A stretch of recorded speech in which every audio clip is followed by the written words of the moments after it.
সকাল থেকে ট্রেনিং নিতে নিতে দুপুর হতেই পেটে ছুঁচো দৌড়াতে লাগলো খিদেতে। আর এমন সময় দেখলাম হাফ টাইমের ঘোষণা, আর তার সাথে ভিআইপি লাঞ্চের ঘোষণাটাও হয়ে গেল। মনে একটু শান্তি পেলাম। তো দুজনে মিলে কোনো রকমে তাড়াতাড়ি করে ছুটে ডাইনিংয়ে চলে এসে ভিআইপি ট্যাগটা দেখিয়ে প্লেট হাতে নিয়ে নিলাম।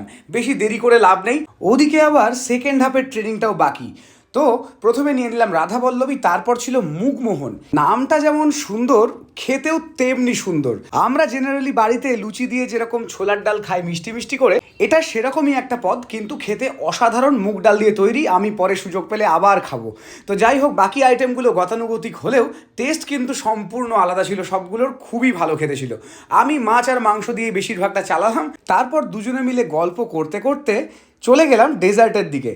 এগুলো খাওয়া তো আমাদের একেবারেই মানা, তাও মাঝে মাঝে খেয়ে কিভাবে ভালো থাকা যায় সেটাই শিখছি আর শেখাচ্ছি।